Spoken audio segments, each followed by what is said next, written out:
నమస్కారం. ఈరోజు మనం మామల్లపురం అంటే మనందరికీ తెలిసిన మహాబలిపురం గురించి మాట్లాడుకోబోతున్నాం. అవును. అక్కడి రాతి కట్టడాలను చాలామంది చూసే ఉంటారు, కానీ అవి కేవలం టూరిస్ట్ స్పాట్లో ఉన్న రాళ్లు కావు. అస్సలు కావు. వాటి వెనుక ఓ పెద్ద సామ్రాజ్యం కథ ఉంది, పురాణాలున్నాయి, ఇంకా 1000 ఏళ్లకు పైగా సజీవంగా ఉన్న ఒక సంస్కృతి ఉంది. మన దగ్గర ఉన్న stone sovereignty, the living legacies of Mamallapuram అనే ఆధారం సహాయంతో ఆ రాళ్లలో దాగున్న రహస్యాలను బయటకు తీద్దాం. అవును. అంతేకాదు, పైకి కనిపించే కథే కాదు, సముద్రం కింద దాగిన్నొక కథ కూడా ఉంది. శతాబ్దాలుగా చెప్పుకుంటున్నొక పురాణాన్ని కేవలమో ఓ 20 ఏళ్ల క్రితం వచ్చినొక్క సునామీ ఎలా నిజం చేసిందో కూడా మనం చూడబోతున్నాం. ఇది చాలా ఆసక్తికరంగా ఉంటుంది. అయితే మొదలు పెడదాం. అసలు ఇంత అద్భుతమైన కట్టడాల నిర్మాణం ఎలా మొదలైంది? ఒక్క రోజులోనూ ఒక్క రాజు కాలంలోనూ ఇవి వెలిసినవి కాదని నాకు తెలుసు. ఇదొక పెద్ద ప్రయాణం అంటున్నారు. మరింత కష్టమైన గ్రానైట్ రాయితో పనిచేయడం వాళ్ళు ఎలా మొదలుపెట్టారు? మీరు చాలా మంచి పాయింట్ అడిగారు. వాళ్ళు ఒక్కసారిగా ఇలాంటి అద్భుతమైన గుడులు కట్టేలేదు. ఇదొక పరిణామం. ఓ 3 తరాల రాజుల కాలంలో 3 వేర్వేరు దశల్లో ఈ వాస్తుశిల్పం అభివృద్ధి చెందింది. అంతకుముందు రాజులు కలప, ఇటుకామంటి అంటే నశించిపోయే వస్తువులతో గుడులు కట్టేవారు. కాని పల్లవ రాజులు చరిత్రలో శాశ్వతంగా నిలిచిపోవాలనుకున్నారు. అందుకే గ్రానైట్ను ఎంచుకున్నారు. ఓకే, అంటే మొదటి ప్రయత్నాలు ఎలా ఉండేవి? కొంచెం సింపుల్గా మొదలుపెట్టారా? ఖచ్చితంగా. మొదటి దశ మొదటి మహేంద్రవర్మ కాలంలో మొదలైంది. అతను ఒక రకంగా నీళ్లలోకి దూకి లోతును పరీక్షించాలనుకున్నాడు. అంటే పెద్ద పెద్ద గ్రానైట్ కొండలను తొలిచి లోపల గదుల్లాగా గుహాలయాలను అంటే మండపాలను చెక్కడం ప్రారంభించాడు. అవి చాలా సాదాగా ఉండేవి, పెద్దగా అలంకారాలు శిల్పాలు ఉండేవి కావు. రాయితో పనిచేయడం ఎలాగూ నేర్చుకుంటున్న దశాది. అంటే ఒక పెద్ద కొండను తొలిచి లోపల ఆలయాన్ని చెక్కడం, అది వినడానికే చాలా కష్టంగా అనిపిస్తోంది. దాని తర్వాతొచ్చిన తరమేం చేసింది? వాళ్ళు దీన్ని ఇంకో స్థాయికి తీసుకెళ్లారా? ఓ ఒక పెద్ద స్థాయికి తీసుకెళ్లారు. మహేంద్రవర్మ కొడుకు మొదటి నరసింహవర్మ, అతని బిరుదు మామల్ల. అందుకే ఆ ఊరికి మామల్లపురం అని తేరొచ్చింది. అవును. అతను కొండ లోపలికెందుకు చెక్కాలి, కొండనే ఒక శిల్పంగా ఎందుకు చెక్కకూడదు అని ఆలోచించాడు. వావ్! అలా ఒకే బండరాయిని పైనుంచి కిందకు చెక్కుకుంటూ వచ్చి పూర్తిస్థాయి ఆలయాలుగా మార్చే టెక్నిక్ను కనిపెట్టాడు. వీటినే మనం రథాలు అంటాం. పంచపాండవ రథాలు దీనికి అద్భుతమైన ఉదాహరణ. వావ్! అంటే ఒకే రాయిని ఒక గుడిలా మార్చడం, ఆలోచనే అద్భుతంగా ఉంది. మరి మూడవ దశ? అది ఇంకా భిన్నంగా ఉంటుందా? పూర్తిగా భిన్నం. మూడవ దశ రాజసింహ పల్లవ కాలంలో వచ్చింది. అతను ఒకే రాయి ఎందుకు, నాకు నచ్చిన ఆకారంలో నాకు కావాల్సినంత పెద్దగా గుడి కట్టుకోవాలి అననుకున్నాడు. ఓహో! అందుకే విడివిడిగా చెక్కిన రాళ్లను ఒకదానిమీద ఒకటి పేర్చి ఇప్పుడు మనకు తెలిసిన తీరదేవాలయం, షోర్ టెంపుల్ వంటి పూర్తిస్థాయి నిర్మాణాలను కట్టించాడు. చూడండి, అవును. కొండను తొలిచి గుహలు చెయ్యడం నుండి ఒకే రాయిని గుడిగా మార్చడం, ఆ తరువాత అనేక రాళ్లను కలిపి ఒక నిర్మాణం చేయడం వరకు ఈ ప్రయాణం ఎంత గొప్పగా ఉందో. నిజమే. కేవలం నిర్మాణ పద్ధతే కాదు, వాళ్ల కళాత్మకత కూడా పెరిగుంటుంది కదా. అంటే మొదట్లో చెక్కిన శిల్పాలకు, తర్వాత చెక్కిన శిల్పాలకు తేడా ఉంటుందా? చాలా తేడా ఉంటుంది. మహేంద్రవర్మ కాలంలోని శైలిలో స్తంభాలు చాలా బేసిక్గా చతురస్రాకారంగా ఉంటాయి. కాని మామల్ల శైలికి వచ్చేసరికి స్తంభాలు చాలా అలంకారంగా మారాయి. ఎలా? ముఖ్యంగా స్తంభాల కింద సింహాలు కూర్చున్నట్లు చెక్కడం వాళ్ల ప్రత్యేకత. గోడలమీద పురాణ కథలను ఎంతో సున్నితంగా, భావోద్వేగాలతో జీవకళ ఉట్టిపడేలా చెక్కడం మొదలుపెట్టారు. అసలు రాజులు ఇంత కష్టపడి తరతరాలుగా ఈ పనంతా ఎందుకు చేశారు?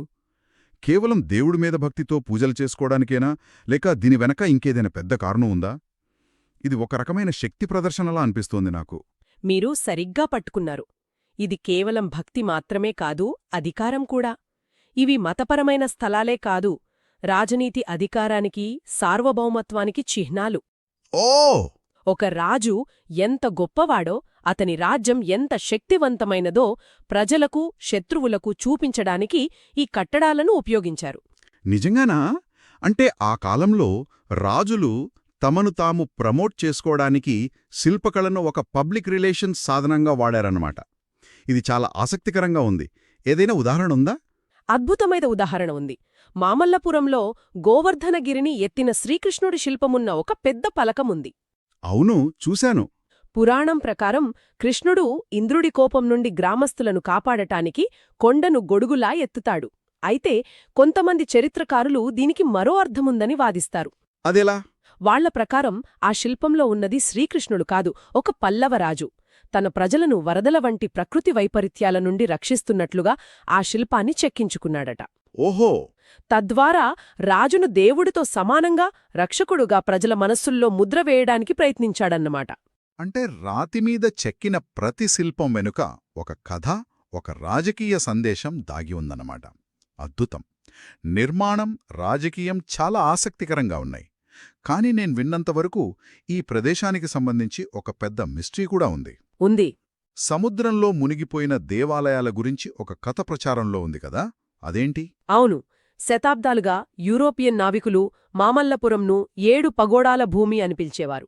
Land of 7 pagodas. అదే. వాళ్ల రికార్డుల ప్రకారం తీరం మీద ఇప్పుడు మనకు కనిపించే ఒక్క దేవాలయంతో పాటు మరో 6 దేవాలయాలు సముద్రంలో మునిగిపోయాయని ఒక బలమైన నమ్మకముండేది. చాలా కాలం పాటు అందరూ ఇది కేవలం నావికులు చెప్పుకునే కథ, ఒక పురాణగాథ అని అనుకున్నారు. కాని అందులో నిజముందనంటున్నారు. 2004 సునామీకి ఈ కథకు సంబంధం ఏంటి? ఒక ప్రకృతి విపత్తు ఒక పురాణాన్ని ఎలా నిరూపించింది? అదే ఇక్కడ అత్యంత ఆశ్చర్యకరమైన విషయం. డిసెంబర్ 26, 2004న సునామీ వచ్చినప్పుడు సముద్రం ఒక్కసారిగా కొన్ని వందల మీటర్లు వెనక్కి వెళ్ళిపోయింది. ఓ అవును. ఆ కొద్ది నిమిషాల సమయంలో తీరంలో ఉన్న స్థానికులు, పర్యాటకులు తమ కళ్లతో నీటి అడుగున ఉన్న పొడవైన గోడల అవశేషాలను, పెద్ద పెద్ద రాతి దిమ్మెలను స్పష్టంగా చూశారు. వావ్! శతాబ్దాలుగా కథలుగా చెప్పుకుంటున్నది కళ్ల ముందు కనిపించింది. నమ్మశక్యంగా లేదు. అంటే నీళ్లు వెనక్కి వెళ్ళినప్పుడు మాత్రమే కనిపించాయా? అది మొదటి ఆధారం మాత్రమే. సునామీ అలలు ఉగ్రరూపంతో తీరాన్ని కొట్టినప్పుడు అవి టన్నుల కొద్దీ ఇసుకను సముద్రంలోకి లాక్కుపోయాయి. అలా శతాబ్దాలుగా ఇసుక కింద పూడుకుపోయిన అద్భుతమైన శిల్పాలు బయటపడ్డాయి. ఎలాంటి శిల్పాలు? ఒక పెద్ద సింహం, ఒక ఏనుగు, గుర్రాల శిల్పాలు. ఇవన్నీ తీర దేవాలయం చుట్టూ బయటపడ్డాయి. ఇవి మునిగిపోయిన దేవాలయాల సముదాయంలో భాగమై ఉండవచ్చని పురావస్తు శాస్త్రవేత్తలిప్పుడు నమ్ముతున్నారు.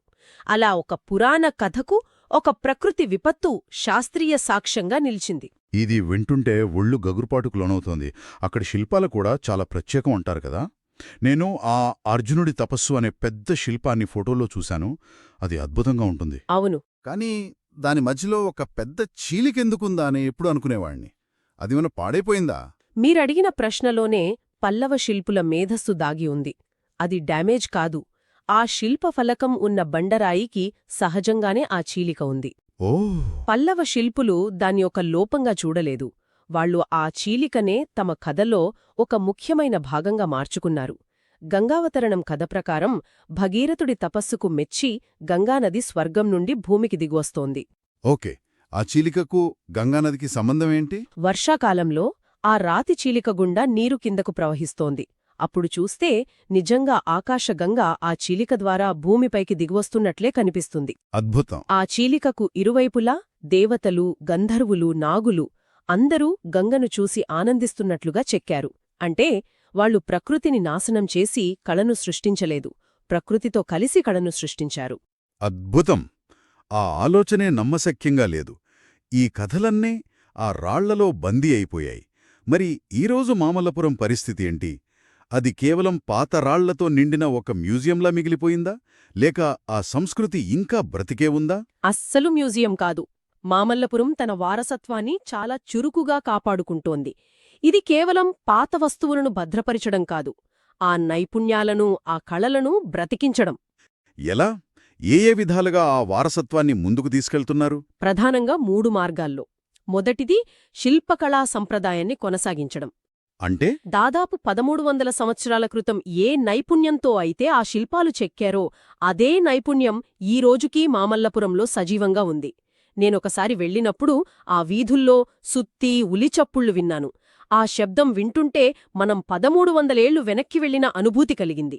నిజమే. అక్కడొక ప్రభుత్వ శిల్పకళా కళాశాల ఉంది. అది యువతరాలకు ఈ ప్రాచీన కళను నేర్పిస్తోంది. అంటే ఆ అద్భుతమైన నైపుణ్యం అంతరించిపోలేదన్నమాట. చాలా సంతోషంగా ఉంది. ఇక రెండవది ఆధునికతతో వారసత్వాన్ని కలపడం. తీరదేవాలయం ప్రాంగణంలో సౌరశక్తి ప్లాంట్లను ఏర్పాటు చేశారు. దానివల్ల ఆ ఆలయం భారతదేశపు మొట్టమొదటి గ్రీన్ ఎనర్జీ ఆర్కియాలజికల్ సైట్గా, అంటే హరిత ఇంధనాన్ని ఉపయోగించే పురావస్తు ప్రదేశంగా మారింది. వావ్! ఇది చాలా మంచి ఆలోచన. ప్రాచీన వారసత్వం, ఆధునిక బాధ్యత. ఇక మూడవది అత్యంత ముఖ్యమైనది, ఆ ప్రదేశానికి ప్రాణం పోయడం. ప్రతి సంవత్సరం డిసెంబర్-జనవరి నెలల్లో తీరదేవాలయం ముందున్న పచ్చిక బైళ్లలో 1 నెల రోజుల పాటు భారతీయ నృత్యోత్సవం జరుగుతుంది. ఓ అవును. ఆ పురాతన ఆలయం ఒక అద్భుతమైన వేదికగా మారిపోతుంది. ఎలాంటి ప్రదర్శనలుంటాయక్కడ?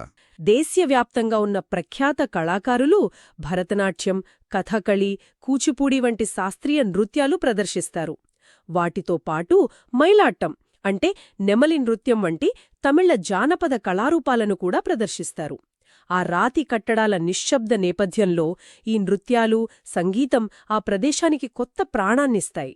అంటే ఆ రాళ్ళు కేవలం నిశ్శబ్ద ప్రేక్షకులు కాదనమాట, అవి కూడా ప్రదర్శనలో ఒక భాగం. ఖచ్చితంగా. అంతేకాదు, సందర్శకుల కోసం స్టోరీ ట్రైల్స్ వంటి ఆధునిక ఆడియో గైడ్లను కూడా ప్రవేశపెట్టారు. అవి కేవలం ఈ గుడిని ఫలానా రాజు కట్టించాడు అని చెప్పి ఊరుకోవు. ఆ కట్టడాల వెనుకమున్న కథలను, పురాణాలను ఆసక్తికరంగా వివరిస్తాయి. దానివల్ల సందర్శకులు ఆ చరిత్రతో మరింతగా కనెక్ట్ అవుతారు కదా. అవును. మొత్తం మీరు చూస్తే మామల్లపురం అంటే కేవలం మనం చూసే కొన్ని కట్టడాల సమాహారం కాదు. మన ఆధారం చెప్పినట్లు ఇదొక గొప్ప రాతి పుస్తకంలా. ఆ పుస్తకాన్ని మనం ఇంకా చదువుతూనే ఉన్నాం. అవును. ఆ పుస్తకంలోని పేజీలు గ్రానైట్ రాయితో చెక్కబడినప్పటికీ ఆ కథలను నేటి సమాజం కొత్త శిల్పాలు చెక్కుతూ, నృత్యాల రూపంలో ప్రదర్శిస్తూ, ఆధునిక సాంకేతికతతో వివరిస్తూ నిరంతరం చదువుతూనే ఉంది, సజీవంగా ఉంచుతోంది. ఇది గతాన్ని, వర్తమానాన్ని, భవిష్యత్తును కలిపే ఒక అద్భుతమైన సజీవ వారధి. నిజమే. ఇదొక ముఖ్యమైన ప్రశ్నను కూడా లేవనెత్తుతోంది. ఏమిటది? 2004 సునామీ అనుకోకుండా మనకు గతం యొక్క కొన్ని భాగాలను చూపించింది. మరింకా ఇసుక కింద, సముద్రం అడుగున ఇంకెన్ని రహస్యాలు, ఇంకెన్ని కథలు, ఇంకెన్ని గుడులు దాగి ఉన్నాయో. వాటిని వెలికితీయడానికి భవిష్యత్తులో మళ్లీ ప్రకృతే సహాయపడాలా, లేక మన సాంకేతికత ఏమైనా చేయగలదా? పురాణగాథలుగా మనం భావించే మరిన్ని కథలకు వాస్తవిక ఆధారాలు దొరికే అవకాశం ఉందా? బహుశా కాలమే సమాధానం చెప్పాలి.